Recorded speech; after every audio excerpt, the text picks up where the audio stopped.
नमो अरिहन्ताय नमो सिद्धाणं नमो आयर्याणं नमो नमो उवचाय ऊर्ध्वायाणं मूले सवसा सवसानं प्रणम्य सिद्धाणे गुणगण विभूषण गुणगणविभूषणं महावीरं मत्तरयण संवत्सरणं निलयसमुत्कीर्तनं भोक्षम्।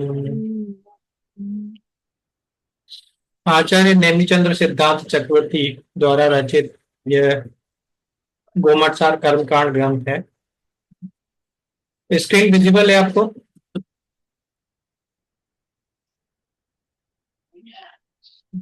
नहीं। स्क्रीन शेयरिंग स्टार्ट नहीं हुई है। हाँ, अब स्टार्ट हुई। क्या चर्चा चल रही थी अपनी, कुछ याद है? अभी तक क्या क्या देख लिया अपन ने? सर, चौथी गाथा तक तो देख लिया था। हाँ, अपन ने अभी तक ये देख लिया जीव और कर्मों का अनादिकाल से संबंध है ना। अनादिकाल से संबंध है, लेकिन ये दोनों एक ही द्रव्य नहीं है, अलग अलग द्रव्य हैं। अपन ने ये देख लिया। के बाद हमने ये देख लिया कि ये अनादिकाल से संबंधित क्यों है। तो क्यों है कि योग और शरीर नाम कर्म के कारण ये अनादिकाल से संबंधित है। अनादिकाल से संबंधित है अर्थात ये जीव अपने परिणामों से कर्म बंधन कर रहा है अनादिकाल से। उसके दो रास्ते हैं, योग और शरीर। कितने कर्मों को बांधता है? तो समय प्रबद्ध कर्म को। समय प्रबद्ध को अगर अंदर जाके देखेंगे थोड़ा सा डिटेल में, तो कितने कर्म होंगे समय प्रबद्ध में? सिद्ध भगवान के अनंत भाग और अभव्य जीव राशि से हाँ, अनंत। सिद्ध भगवान या सिद्ध जीव राशि के अनंतवें भाग। हाँ, और अभव्य जीव राशि से अनंत गुने बीच में जो संख्या आएगी वो सब प्रति समय बढ़ने वाले कर्म परमाणु हैं, जिनको हम एक शब्द में समय प्रबद्ध कहते हैं। तीनों राशि अनंत है, ये भी अपन ने देख लिया था। सिद्ध जीवों की संख्या भी अनंत है, अभव्य जीवों की संख्या भी अनंत है, और प्रति समय बनने वाले भी अनंत है। योग अच्छी तरह से समझ में आ गया क्या है? क्या है योग? सर, कर्मण वर्गणा को कर्म रूप परिणमित करने की शक्ति जो होती है। ये मैं बार बार इसलिए कहता हूँ क्योंकि आगे ये ही लैंग्वेज यूज करनी है अपने को, है ना। तो योग दो है, एक तो योग है गुण, जीव का गुण, अपन उसकी बात नहीं कर रहे हैं। यहाँ पे योग का अर्थ है आत्मा में कर्मों से संबद्ध होने की शक्ति का प्रकट होना, आत्म प्रदेशों में ऐसी शक्ति का प्रकट होना जिससे वह अपने आप को कर्म परमाणुओं से संबद्ध कर सके। इन योगों के कारण कर्म परमाणु हमसे जुड़ते हैं या बंधते हैं। योगों की विशेषताओं में दो चीजें हमने देखी थी कि कितने योग हैं, योगों की संख्या के आधार पर कर्म परमाणु बनते हैं, और योगों की चंचलता अर्थात कषाय की मंदता या अधिकता के आधार से भी कर्म परमाणु हमसे बनते हैं ना। योगों की संख्या हो गया, योगों की चंचलता हो गया, ये अपना हो गया ना। क्या समझने से लाभ है, ये सिद्धांत भी अपन ने देख लिया। अब कुछ क्वेश्चन थे अपने पास व्हाट्सएप ग्रुप पे ना, एक बार मैं वो ओपन करता हूँ। पहले कोशिश करूंगा कि आप जवाब दें, क्योंकि लगभग लगभग सारे क्वेश्चन अपन ने कवर कर लिए हैं, बट अपन देखेंगे तो। पहला प्रश्न था कि हमने एग्जाम्पल लिया था कर्मों के गिरने का, है ना। कितने कर्म लिए थे एग्जाम्पल में? कितने कर्म लिए थे? अब आप बोलोगे तो ज्यादा सही रहेगा। सौ सौ सौ सौ कर्म। सौ हाँ, तो प्रश्न आया कि तो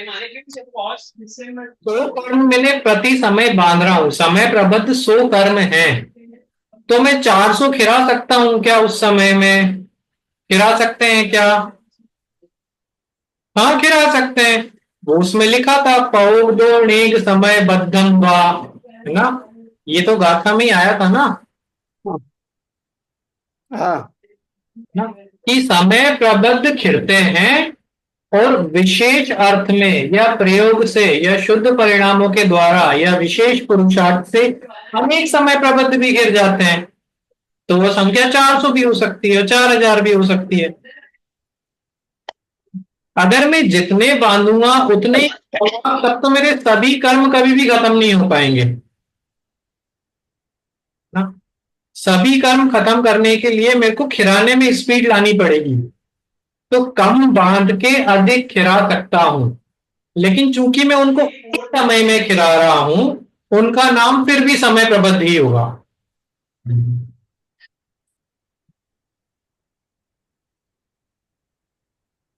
सो का अपन ने एग्जाम्पल, मेरा सवाल था सर, हाँ मेरा सवाल था कि 400 तो खिला सकते हैं, 50 खिला सकते हैं क्या? कम कर सकते हैं क्या? सोचते 50 भी खिला सकते हैं। 50 कैसे खिलाएंगे? ये 50, ज्यादा कषाय रहेगी तो कम खिरेंगे। ये 50 की जो संख्या है, देखो आप इसको 50 और 100 लेके अगर अपन चलेंगे ना तो थोड़ा सा कंफ्यूजन हो सकता है। पहले मैं वो क्लियर करता हूं। हम सबके लिए 100 एक ही है, हाँ हम सबके लिए 50 एक ही संख्या है। मतलब 50 से जो मैं समझता हूँ हम्म आप 4 लोग भी समझते हैं, ठीक है? हम्म से जो मैं समझता हूँ मेरे लिए 100 की जो वैल्यू है वही आपके लिए। लेकिन जब मैं अनंत परमाणु हाँ करता हूं, तब अनंत अनंत में फर्क पड़ता है ना। तो मेरे बंधने बराबर। हाँ परमाणु और घिरने वाले कर्म परमाणुओं की संख्या अलग हो सकती है। बंधने वाले कम या ज्यादा होंगे योगों के कारण, और उसी समय पे घिरने वाले कर्म होंगे कम या ज्यादा मेरे पुरुषार्थ के कारण। पुरुषार्थ की कमी होगी तो कम गिरेंगे, अच्छा पुरुषार्थ होगा, सम्यक पुरुषार्थ होगा, तीव्र पुरुषार्थ होगा तो ज्यादा गिरेंगे।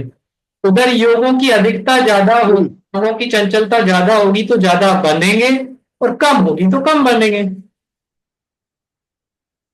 तो ये हो सकते हैं। हाँ ये 100 और 50 ये हमेशा वो सिद्ध जीव राशि से कम और अभव्य जीव राशि से अधिक होंगे। अच्छा। तो वैसा हो सकता है, होता ही है। हम एक समय में अभी 5 लोग एक ही समय पे बैठे हैं, एक ही जगह पे बैठे हैं, एक ही काम कर रहे हैं, तो भी हमारे बंधने वाले कर्म परमाणुओं की संख्या भी अलग अलग है, कम ज्यादा है, और गिरने वाले कर्म परमाणुओं की संख्या भी अलग अलग है, कम ज्यादा है। लेकिन पंडित जी ऐसा हो सकता है जैसे अपने ज्यादा चंचलता है योगों की, और जिस समय हम ज्यादा कर्म का बंधन हो रहा है तो उसी समय वो परिस्थिति के कारण फिरने का भी कम होता होगा, ऐसा हो सकता है नहीं, उससे जब चंचलता है। उससे इसका कोई लेना देना। वो बंद अच्छा, बंधने की जो परिस्थिति होती है, तीव्र कषाय वाली परिस्थिति, तो उसमें कर्म का बंधन ज्यादा होता होगा, तो उसी समय खिरने के लिए कोई ऐसे प्रॉब्लम नहीं होती, वो तो अपने हिसाब से ही खिरते हैं कि वो परिस्थिति में कम हमारा पुरुषार्थ सम्यक्त्व का तो कम रहता है, उसी समय हमारा जीरो रहता है सम्यक्त्व पुरुषार्थ। सही बात है, क्योंकि एक समय पे हम एक जैसे ही परिणाम कर सकते हैं। अगर कषायों की अधिकता है, हाँ मैं पुरुषार्थ कैसे करूंगा? लेकिन अपन ये क्यों भूल रहे हाँ हैं कि जिस कर्म को हम बांधते हैं उसी कर्म को उस समय पे नहीं खिलाते हैं। तो हाँ, वो बात सही है। जो मैंने बांधा उसको वैसे भी मैं तुरंत तो नहीं खिला रहा हूं, उसको कुछ टाइम। नहीं, वो बात सही है, वो तो सत्ता में रहेंगे। हाँ, लेकिन मैं क्या कहती हूँ कि वो ऐसी खिरने के लिए कोई ऐसी परिस्थिति जैसे अपने योगों को समझा कि योगों की अधिक चंचलता ज्यादा कर्म परमाणु को ग्रहण करती है। तो वैसे ऐसी कोई व्यवस्था होती है कि आत्म प्रदेशों के अंदर की खिरने में जो बाधा रूप रहती है कि कम खिराती है, ऐसा कुछ होता है? आबादा काल का एक नियम है कि आबादा काल पूरा होने के बाद आपका वश नहीं चलता। ठीक है, ठीक बाकी है, और कोई, समझ गए। अब अदाकार हाँ, वो तो खीर ही जाते फिर। अगर वो उदय में आना चालू हो गए तो अब आपका वश नहीं चलेगा कि मैं ज्यादा खिला दूं या कम खिला दूं, ना। समझ गई। वो बंधने के टाइम ही नक्की हो जाता है कि वो कब फिर जाएंगे। नहीं, बंधने के टाइम नहीं, फिरने के पहले तक का टाइम आपके पास है, ये आएगा आज की अपनी क्लास। हाँ, अच्छा, हाँ, पर एक क्लू दे बराबर। समझ। थोड़ा सा ब्रीफ में कि कर्म बंधा तब से लेके हाँ, उदय में आने के एक समय पूर्व तक आपके हाथ में है चीजें, हम्म, ठीक है। आप अपने पुरुषार्थ से उसको जल्दी खिला दो, उसका कम फल ले लो, है ना, या आपके परिणाम अशुभ रहे उस टाइम भी शुभ नहीं रहे तो आप उनका स्थिति अनुभाग बढ़ा भी सकते हैं। लेकिन जैसे ही वो उदय में आना चालू हुए अब बस आप अनुभाग या फल भोगेंगे, आप अपना, बराबर है। है ना। तो ये आएगा अपनी, आज ही आएगा, है ना। तो ये तो समझ में आया ओके। कि 100 और 50 का हो सकता है। कर्म परमाणुओं के बंधने में और घिरने में संख्या का फर्क हो सकता है, नहीं होता ही है।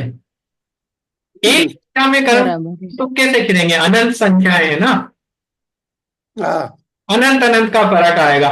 100 और 50 में थोड़ा सा कंफ्यूजन हुआ, अपन ने समझने के लिए 100 और 50 का एग्जाम्पल लिया है। हाँ, लेकिन वो उसके लिए पूछता हूँ कि वो लिमिट से नीचे जा सकता है क्या, उतना पूछना है। लिमिट वो दी है ना, लिमिट से बांध दिया तो। हाँ, लिमिट दी है कि अभव्य जीव राशि से अनंत गुने होंगे, उसके कम नहीं जाएंगे, और सिद्ध जीव हाँ, राशि से ऊपर नहीं जाएंगे क्योंकि वो उत्कृष्ट अनंत है। अच्छा, और इनके बीच में जो संख्याएं हैं ना, 1 2 3, हाँ, हाँ, वो भी अनंत है। हाँ, अच्छा, बराबर। इन अनंत बीच वाले अनंत कर्म परमाणु की बात कर रहे हैं, ये कितने भी अनंत हो सकते हैं। तो 50 भी इसके बीच में आ रहा है, 100 भी इसके बीच में आ रहा है अच्छा, ना। दूसरा प्रश्न आपने पूछा था कि सत्ता में 1.5 गुने कर्म रहते हैं ना, तो ये हाँ, गुना संख्या कहां से आई, मैं इसको अभी छोड़ रहा हूं क्योंकि ये भी अपनी क्लास में आएगा, तो अपन सब मिलके इसको देखेंगे, हाँ? बराबर। हाँ जी। तीसरा प्रश्न है आबादा काल का कम से कम और ज्यादा से ज्यादा कितना समय होता है। तो आबादा काल क्या होता है पहले ही हमें समझ में आया। हाँ, आबादा काल कौन सा काल है ये हमें समझ में आया, क्या चीज है आबादा काल। हाँ, बांधने के और उदय में आने के बीच में का समय को अबाधा काल कहा। कर्म परमाणुओं के बंधन के बाद और उदय में आने के पूर्व का जो समय है वो आबादा काल है। अब इसको आबादा काल क्यों कहते हैं, कि वहां तक उदय में नहीं आता है। हाँ, उदय में नहीं आता है अर्थात हमें प्रभावित नहीं कर सकता है, फल नहीं देगा उस समय। बराबर, बराबर। हाँ जी, हाँ, कि हर कर्म का अपना आबादा काल होता ही है, नियम से बनते ही तुरंत उसी समय पे उदय में नहीं आएगा, उसको आबादा बराबर, काल में होके ही निकलना पड़ेगा। बराबर। इतना बहुत अच्छी तरह से समझ में आ गया, ये कोई एक्सेप्शन नहीं है, हर कर्म हाँ, का अपना आबादा काल होगा ही होगा, ठीक है। अब आप कह रहे हैं कि कम से कम आबादा काल कम से कम कितना हो सकता है, हाँ, तो वही कम पूछते से हैं। कम होता है अंतर मुहूर्त। अच्छा, हाँ, तो इसका सीधा सा मतलब क्या हुआ कि कर्म बंधन होने के बाद अंतर मुहूर्त तक अपना वश चलता है। आप कर्म की स्थिति घटा सकते हैं, कर्म का अनुभाग घटा सकते हैं, बढ़ा सकते हैं, दोनों चीजें। अंतर मुहूर्त के बाद वो फल देना चालू कर देगा। बराबर। कम से कम किया है अभी अपन ने, ना। ऐसा नहीं है कर ही देगा, बराबर। पर अंतर्मुहूर्त हाँ हाँ रहना ही पड़ेगा आबादा काल में। तो किसी भी नवीन कर्म का बंधन हुआ तो वो अंतर्मुहूर्त तक उदय में नहीं आएगा, कम से कम। ठीक है। अब बराबर। इसी में आपने आगे पूछा कि ज्यादा से ज्यादा कितना हो सकता है, तो ज्यादा से ज्यादा वो हो सकता है संख्यात वर्ष। 3 तरह की संख्या मान अपन ने देखे थे ना शॉर्ट में, लास्ट क्लास में, संख्यात, असंख्यात और अनंत। तो उसमें जो हाँ सबसे छोटा है संख्यात, वो संख्यात वर्ष उसका अधिक से अधिक काल है जब तक वो आपको परेशान नहीं करेगा या फिर अबाधा रूप में पड़ा रहेगा। उसके बाद उसका उदय में आना निश्चित है। ठीक है। तो आपके प्रश्न पर वापस आ रहा हूं। कम से कम आबादा काल हो सकता है अंतर्मुहूर्त, और अधिक से अधिक हो सकता है संख्यात वर्ष पर्यंत। संख्यात वर्ष जाने तक वो उदय में नहीं आए, पड़ा रहेगा सत्ता में, निष्क्रिय, बेहोश, है ना। मतलब हो सकता है कर्म बांधा हो और संख्यात वर्ष तक आप उसको कंट्रोल करके हटा ही दें वहां से, है ना। उदय में दिया हमने उसको, गिरा ही दिया पहले ही, वैसा का वैसे ही बंधा, और उसके आबादा काल में ही निपटा दिया हमने, है ना। उदय में फिर वो बिल्कुल कुछ भी होके नहीं आया। अब ये इनका आबादा काल हो गया, ये समझ में आई 2 चीजें। कम कितना लिया?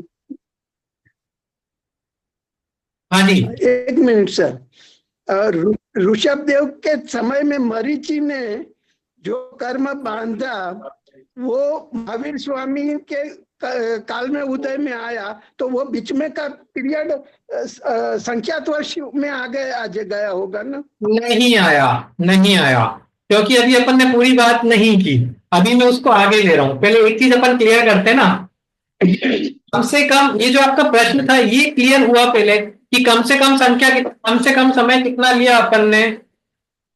एक अंत मुहूर्त। अंतर्मुहूर्त। एक। अंतर्मुहूर्त। और अधिक से अधिक कितना लिया? संख्यात वर्ष। संख्यात वर्ष। है ना। ये मेरे पास क्या, मैं इधर इसलिए देख रहा हूं क्योंकि आपके प्रश्न मेरी दूसरी स्क्रीन पे है, व्हाट्सएप दूसरी स्क्रीन पे है ना। अब इसमें ऐसा है कि कर्म कितने हैं, कर्म प्रकृतियां मूल 8। 8। 8। 8। आयु कर्म का हिसाब अलग चलता है, बाकी 7 कर्मों का हिसाब अलग है। बराबर। तो हाँ आयु जी। कर्म को अब निकाल दूं और बाकी 7 कर्मों का उदय अपन देखें। आयु का क्यों आता है वो अपन बाद में देखेंगे, है ना, उसका कारण है हाँ जी। क्योंकि उसमें बहुत सारी बराबर। क्रियाएं बनती हैं। बाकी अगर अपन 7 कर्मों का देखें तो आबादा काल उनका कम से कम तो अंतर्मुहूर्त बराबर। है ना। लेकिन अधिक से अधिक इनका कितना हो जाएगा कि अगर उसका उदय काल, मतलब कर्मों के उदय में रहने का समय 1 कोड़ा कोड़ी से कम है, 1 कोड़ा कोड़ी सागर से अगर कम है, कम है। कितने कर्मों की बात कर रहे हैं अपन? 7 कर्म। ये कर्मों जो की। 7 कर्मों की, है ना। ये लैंग्वेज समझ में आती है मैं क्या कह रहा हूं? आप 7 कर्मों में से किसी कर्म के उदय में रहने का काल अंत कोड़ा कोड़ी सागर है, मतलब 1 कोड़ा कोड़ी सागर से कम है, तो आबादा काल अंतर्मुहूर्त का। लेकिन अगर वही इन 7 कर्मों के उदय का काल 1 कोड़ा कोड़ी सागर हो गया तो उसका आबादा काल 100 वर्ष हो जाएगा। अच्छा। अब वो 100 के मल्टीप्लीकेशन होगा। ठीक है। बराबर बराबर। में आया हाँ या वापिस रिपीट करता हूं? हाँ। मतलब बराबर। रिपीट कर एस- दीजिए। हाँ रिपीट कर, हाँ कोई दिक्कत नहीं है, वो थोड़ा सा अपन पहली बार पढ़ रहे हैं ना, तो ऐसा देखो, अंतर्मुहूर्त काल तो सब कम से कम हो गया। अच्छा अपन कौन से बराबर। की बात कर रहे हैं, हाँ किस चीज की बात कर रहे हैं अपन? अपने जो अबाधा अबाधा काल। काल में मतलब जो है ना, अबाधा अपने को काल, ये नहीं भूल जाना है अपन संख्या में इतना घुस जाए कि अपन किस चीज की बात करें। आबादा काल। सही बात। तो हाँ, सामान्य से कम कितना है?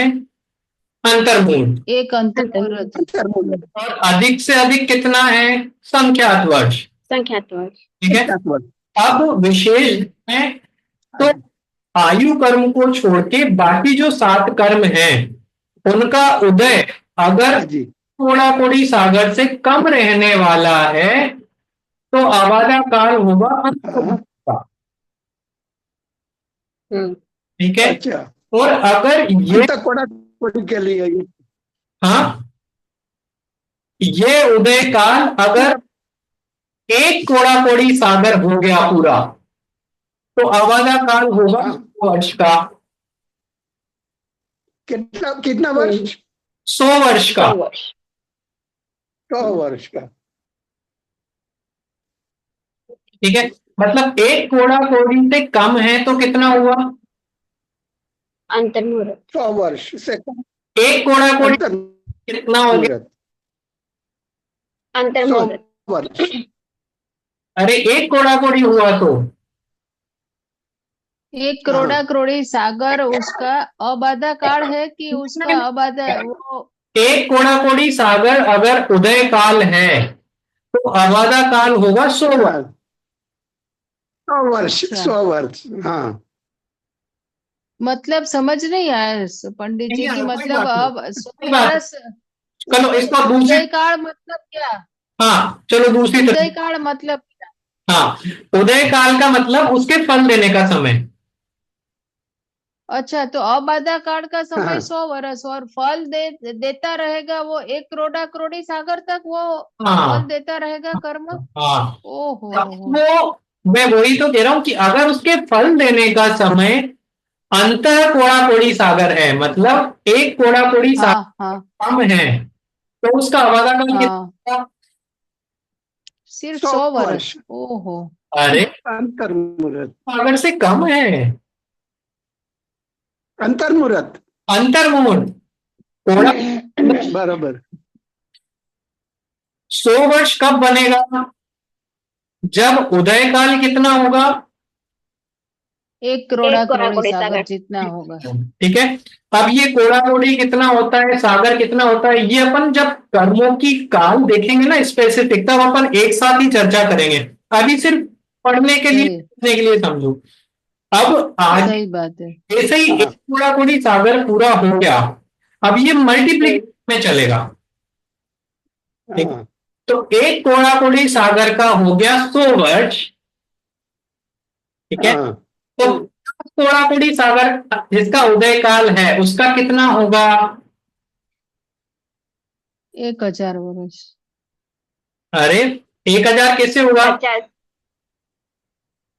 मतलब 50 इंटू 100 100 करोड़। 5000। 5000 वर्ष। ना, एक कोड़ा कोड़ी का 100 हाँ, हाँ। तो 5 कोड़ा कोड़ी का कितना हो गया? अच्छा 500। 500। 5। और 50 कोड़ा कोड़ी का कितना हो गया? 5000। 1000। 5000।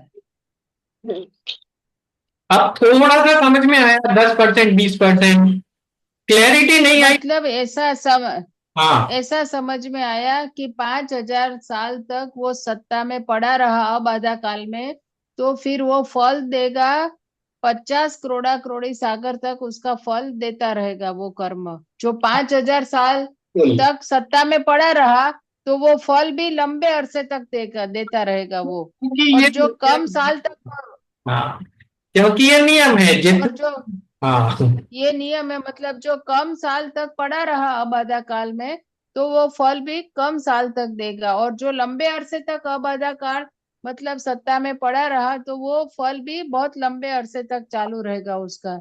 ये स्थिति आयु कर्म में नहीं बनेगी, ध्यान रखना, ये अपन ने पहले से देख लिया है। ये आयु कर्म को हाँ वो तो। बाकी 7 कर्मों की स्थिति है। ठीक है। तो अभी तक अपन ने ये दूसरा प्रश्न जो था इस चीजें देखी है ना। पहली चीज तो ये हम्म सामान्य से कम से कम अंतर्मुहूर्त काल, कम से कम आबादा काल कितना होता है? अंतर्मुहूर्त। एक अंत मुहूर्त। एक अंतर्मुहूर्त, है ना। और अधिक से अधिक कितना हो सकता है? एक संख्यात कोड़ा कोड़ी वर्ष। सागर, संख्यात वर्ष, संख्यात वर्ष। संख्यात वर्ष पर्यंत। बराबर। अब बाकी 5 कर्मों की बात करें, 7 कर्मों की बात करें आयु कर्म को छोड़ के, तो कम से कम कितना होगा?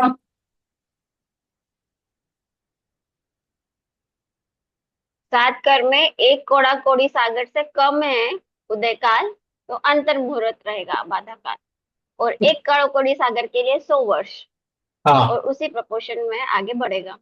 ये चीज क्लियर हो गई। दूसरी वाली, ओ और बराबर। एक में पंडित जी, जो एक अंत मुहूर्त तक बाधा काल में रहेगा, तो वो उदय में कितने साल तक रहेगा?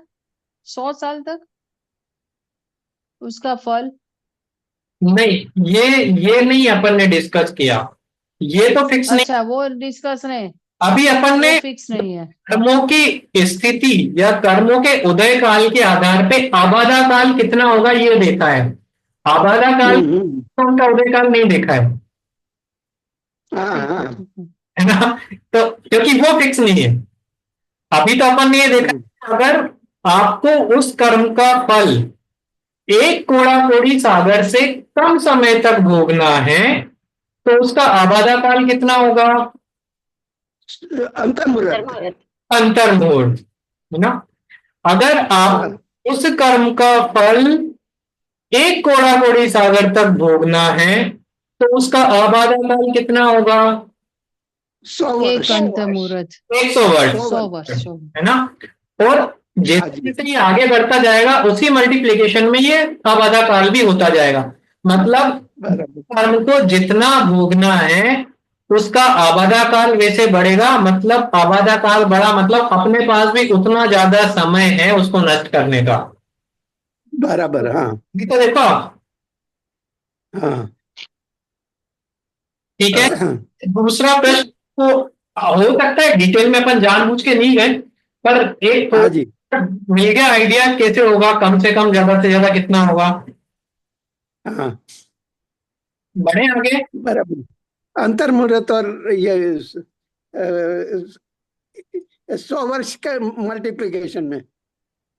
हाँ, सामान्य से तो आपको उतना ही लेना है। बराबर है। हाँ जी। सामान्य से तो आपको, पंडित जी, हाँ जी, सबसे ज्यादा उदय काल दर्शन मोहिनी का होता है 70 कोड़ा कोड़ी सागर। किसका होता है? दर्शन मोहनीय का 70 कोड़ा कोड़ी हाँ सागर। जी, बिल्कुल। उससे मौनी, ज्यादा नहीं होगा ना किसी भी। हाँ, इसीलिए अब मैं उसको 50 पे ही रोक दिया, मुझे 70 पे ले जाना चाहिए था, है ना। तो अगर जैसे दर्शन मोहनीय क्या बात कर रहे हैं अभी, कि जैसे मोहनीय कर्म बांधा हमने, मोहनीय कर्म बांधा जो फल देगा कहां तक, मान लो 7,000, 70 कोड़ा कोड़ी सागर तक फल देगा, क्योंकि मैक्सिमम वही है ना। 70 कोड़ा कोड़ी, 70 70, हाँ, 70 मतलब 70। 70 मैक्सिमम वो रहेगा। 70 इंटू 100 हो जाएगा। हाँ, 70 कोड़ा कोड़ी सागर तक फल भोगने वाले कर्म का आबादा काल कितना होगा? अभी अपन ने जो गणित देखी 7,000 वर्ष। 7,000 वर्ष। 7,000। है ना। 7,000। हाँ, अब वापस आपके प्रश्न पे आ रहा हूँ, जो मालिकी वाला जो था, अब क्लियर हो गया वो वाला, बराबर। हाँ है ना। हाँ ठीक है। हाँ। तीसरा प्रश्न आपका था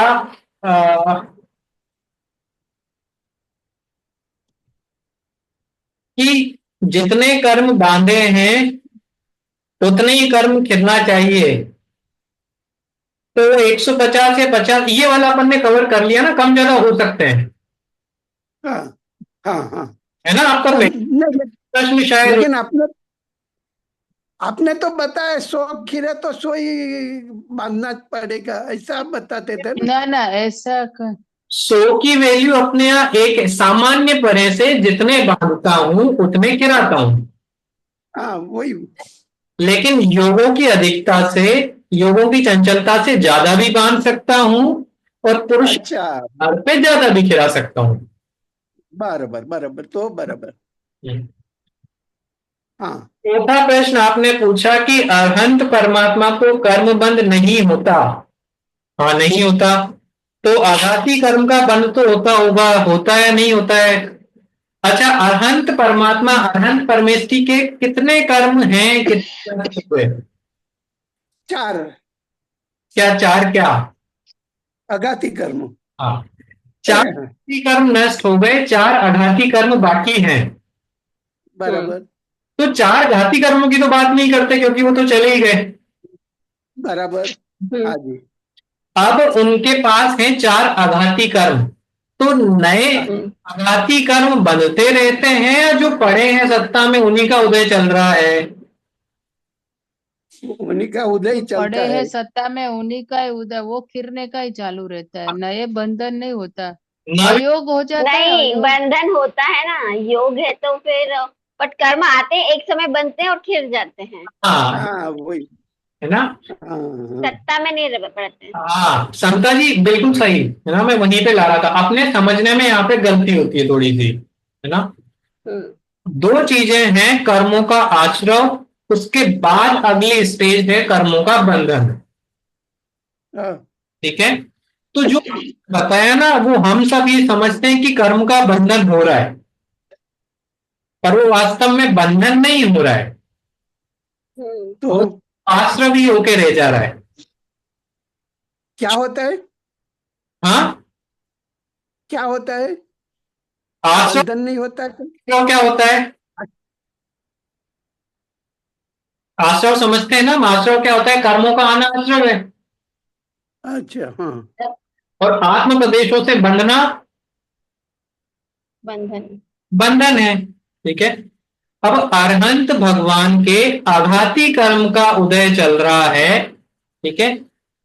इसलिए हाँ, नवीन कर्मों का बंधन होता है या नहीं होता? तो नहीं होता, है ना? फिर अच्छा, क्यों होना तो चाहिए, क्योंकि हाँ ये सब काम तो अपनी तरह ही हो रहे हैं। वो विहार हाँ, है, वो बोल भी रहे हैं, वो हिलते भी हैं, उनके आत्म प्रदेश हिलते होंगे या नहीं हिलते होंगे? हिलते हैं, योग है ना अभी। योग है या नहीं है। है? तो हम फिर अ- जैसे, हाँ, हम ये क्यों कहते हैं कि उनके नवीन कर्मों का बंधन नहीं हो रहा? तो इसको अपन समझते हैं। हमने अभी जस्ट पहले देखा था कि कर्म बंधन के 2 कारण हैं, योग और कषाय, देखा था। हाँ, और बराबर। बंध भी अपन ने देख लिए, प्रकृति, प्रदेश, स्थिति, अनुभाग। हम्म, ठीक है? बराबर। प्रतिबंध किसे कहते हैं?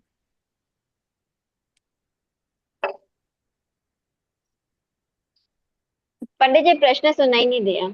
प्रकृति। सर आपकी आवाज बीच बीच में कट हो रही है, मुझे पहले लगा कि मुझे ही कट होकर आ रही है, अच्छा, लेकिन नहीं शायद नहीं, सब। कट हो रही है, अच्छा, अभी सबको हो रही है। भी हो रही है? हाँ, अब हाँ, भी कट होती है। समझ में नहीं आ रहा है? नहीं मतलब हर एक सेंटेंस में एक दो वर्ड कट हो जाते हैं। अच्छा, कट हो मैं जाते। पूछ रहा हूँ प्रकृति बंध किसे कहते हैं? प्रकृति मतलब कर्म की कौन सी प्रकृति है, उसमें जो विभाजन हो जाता है ना कर्म का स्वभाव, है ना? स्वभाव, उसको शुभ, प्रकृति कहते हैं। है बराबर। हाँ? प्रदेश बंद। संख्या को। संख्या। बंधने वाले कर्म परमाणुओं की कितनी संख्या होगी या क्या साइज होगी, उसका नाम है प्रदेश बंध। स्थिति बंध किसे कहते हैं? वो रहने कितने वाला समय तक चाहिए। रहेंगे। कितने समय तक उनकी स्थिति अन- रहेगी हमारे साथ, है ना, उदय काल वाली सब। और अनुभाग बंध किसे कहते हैं? फल। हाँ, वो किस फल कितने इंटेंसिटी से समय तक फल ऐसा फल देगा। देगा। किस तरह से फल देगा, कितनी संख्या में फल देगा, कैसा फल देगा, वो अनुभाग के अंतर्गत। अब इन 4 प्रकार के बंध में प्रकृति और प्रदेश बंध होते हैं योग के माध्यम से। हम्म, ठीक है? स्थिति और अनुभाग बंध होते हैं कषायों के द्वारा। शायद। ठीक है। हम्म, और आत्मा को या जीव हाँ, को प्रभावित करते हैं वो है स्थिति और अनुभाग बंध, क्योंकि प्रकृति और प्रदेश तो सिर्फ अपन से दूर रह ही रह गए ना भाई। कर्म का कुछ भी नाम हो और उनकी कुछ भी संख्या हो, उससे मेरे को क्या फर्क पड़ रहा है? मेरे को किस चीज से फर्क पड़ रहा है कि वो मेरे को कब तक फल देगा और कैसा फल देगा। हम्म, ठीक है। बराबर, हाँ, अनंत परमेष्टि के कषायों का नाश हुआ है। बराबर। हो गया ना? अच्छा, आकाशाई हो गए, तो कषाय हम्म, नाश हो गया, तो उनके कौन से दो बंध नहीं हो रहे हैं? स्थिति और स्थिति अनुभाग। अनुभाग। स्थिति अनुभाग नहीं, बराबर, हाँ, कौन से दो हो रहे हैं? हाँ, प्रकृति प्रकृति प्रदेश। और प्रदेश। प्रदेश और प्रकृति। प्रकृति और प्रदेश। अब प्रकृति और प्रदेश का मतलब इतना सा है, प्रकृति मतलब कर्म का नाम, प्रदेश मतलब कर्म की संख्या। तो वो आए तो सही, लेकिन चूंकि उनकी स्थिति हाँ, नहीं बनी, उनका समय ही नहीं बना, रहने का काल ही नहीं फिक्स हुआ, उनका फल देने का साइज ही फिक्स नहीं हुआ, फल कैसा फल देंगे वही फिक्स नहीं हुआ, तो वो कर्म किस काम का? ठीक है। बराबर। तो प्रकृति और प्रदेश कर्म बनते हैं, बंद होते हैं, स्थिति और अनुभाग नहीं होते हैं। नहीं बनते। लेकिन ये प्रकृति और बराबर, प्रदेश भी मात्र एक समय के लिए है। क्यों? हम्म, क्योंकि यानी उसमें आबादा काल नहीं रहेगा। हाँ, तो बंधने के आबादा काल तो बराबर, कर्म बराबर। बंध गया तब की बात है ना। यहाँ पे तो आबादा काल तो है ही हाँ, वही, नहीं। है ही नहीं, है ही नहीं, बराबर, का उदय बराबर। नहीं आ रहा है ना। यहाँ पे स्थिति क्या हो रही है? चलो तीर्थंकर भगवान, हाँ, तीर्थंकर का हमें जल्दी समझ में आएगा, है ना। सामान्य केवली का तो हाँ, शायद नहीं है। तीर्थंकर के विहार होता है, एक स्थान से दूसरी जगह शरण जाता है उनका। हाँ, ठीक है। हम्म, उनकी दिव्य हाँ, भी गिरती है। ठीक है। तो आत्म हम्म, प्रदर्शनों में हलन चलन होता होगा या नहीं होता होगा? होता होता है। होगा। होगा। होता है। तो हाँ, योग अर्थात आत्म प्रदेशों में हलन चलन, या योग अर्थात आत्म प्रदेशों में कर्म ग्रहण करने की शक्ति उत्पन्न होना, हमने योग क्या समझा है? आत्म प्रदेशों में कर्म का बंधन, वो कर्म कर्म परमाणुओं को ग्रहण करने की शक्ति है होना, योग मतलब। वो शक्ति उनके नहीं है। अच्छा। ठीक है। हम्म, 13वां गुणस्थान कौन सा है? सहयोग के। 14वां गुणस्थान सहयोग के, है आयोग केवली, आयोग। आयोग केवली। तक अपन 13वें पे थे, अब हाँ, 14वें गुण। 14वें गुण उसमें में शक्ति। भगवान किस अवस्था में रहते हैं? तीर्थंकर भगवान 14वें गुण स्थान में रहते हैं हमेशा। हाँ,